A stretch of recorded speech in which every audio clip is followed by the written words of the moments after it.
process of doing something similar. Just some benefits that would come about is it's going to protect the investments of owners and residents within the area. And that's mainly going to be done is everybody's property is going to be looked at, so your neighbor can't let their property go to pot, or something's going to be looked at or done. It's going to help maintain property values. It's going to encourage better design through review and providing educational resources to property owners. Help promote a positive environment. I think everybody knows that the downtown in years past has been occasionally looked down upon. This is a stepping stone to help improve that image. Again, we'll provide educational benefits through resources, through historic landmarks, through the committee. Hopefully will result in positive impact on tourism. People come through, they're going to want to stay, see this, they're going to want to stay, shop.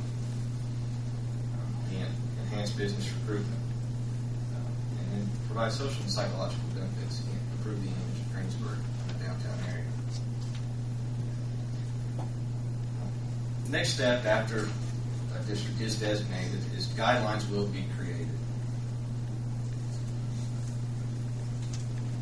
These guidelines will be based on the Secretary of the Interior standards for rehabilitation. They won't follow them exactly. And prior to adopting these guidelines, the Historic Committee is going to hold numerous public hearings for public input. And these guidelines will serve to protect the existing structures and provide guidance to property owners and help establish conformity of new structures in the area. Some things guidelines will not do or cannot do is they will not serve as law. The guidelines are going to be just that, guidelines. There's not going to be any specific set of rules within them that must be followed or says if this situation occurs you have to do this. Each issue or each structure or property is going to be looked at on a case-by-case basis. There's going to be no steadfast rule.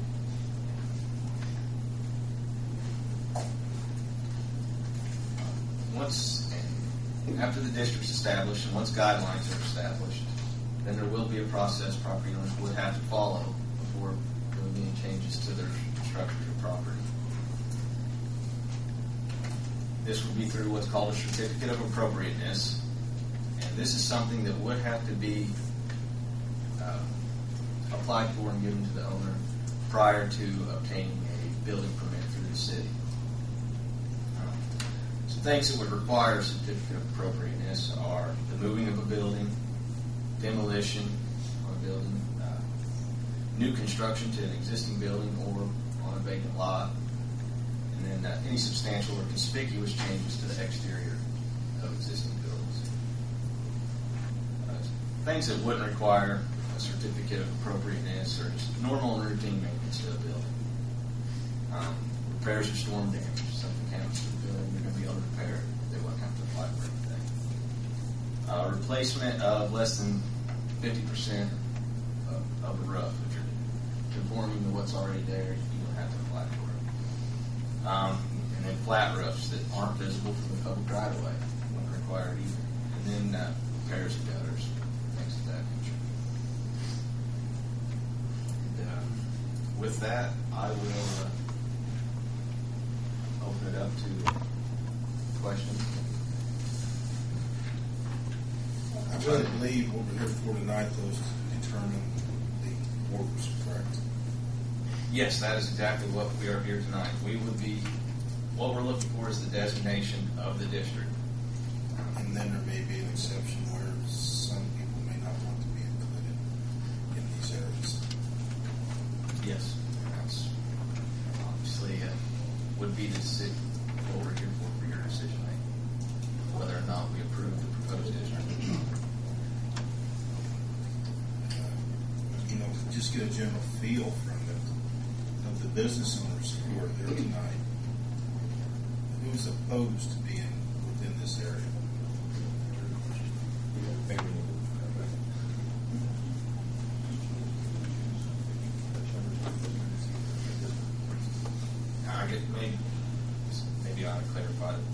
probably put better there. What we have proposed is the district, and it's up to you to decide whether that district is passed or not. It's all or nothing. Is what it is. It's not a pick and choose who's in, who's out type deal. Well, what I see is like St. Mary's. You kind of went down to the corner and got them in within the border. And then, of course, it happens to be a church. And then Baptist churches within the boundaries, but are they to be considered an old building when it's been renovated and looks modern in today's world? It's considered significant to the area. It necessarily doesn't have to be an old building. It doesn't necessarily have to be historic in nature. What it is the history of the area. It's part of what makes up the downtown area. It has been for many years. So what you're saying is you have already decided the area, and if we as a council say, well, we think this should not be included or should, then that section, then it's all or nothing. Well, the Preservation Commission has selected. Yes. Yes. Suggesting it's this. all or nothing. It's not what for us to. If we wrote it down, then I guess you have the opportunity to bring something else back in the future. At that point in time. Yes. You could revise it.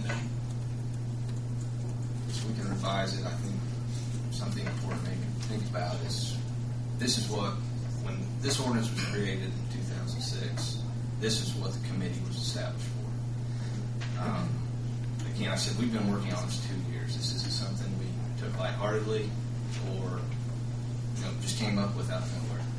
We've held numerous public meetings, got input from property owners, citizens, some in favor, some opposed. I'm not going to sit here and say everybody's in favor of it, but this is something we've looked at, and the boundaries were created for a reason, and that's what we felt was kind of made up and signified what our downtown community was, is, and should be in the future.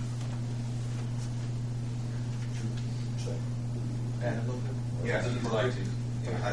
This is Joe Jerrison. He's with Historic Landmarks of Indiana. He has been instrumental in helping us through this process and has a lot of valuable information and is much better educated on other communities and how this process has gone in other communities. So I definitely can help speak a little bit better about what's going on in places. Yeah, if you will, and I'll try to be brief, but I want to make sure I address some of the questions that are coming from you guys right off the bat here. As Drew said, I'm Joe Jars, and I work with Historic Landmarks Foundation of Indiana. We do this work quite a bit with some other communities. In fact, I've just finished work. I'm currently working with the city of Portland, who has just passed a downtown commercial historic district, just like what you guys are reviewing here tonight.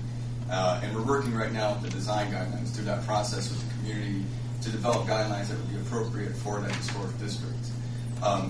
And I think that's really a key point to make sure you keep in mind as you're learning about this process, because certainly there's going to be some concern and some outright opposition to maybe being included in a historic district.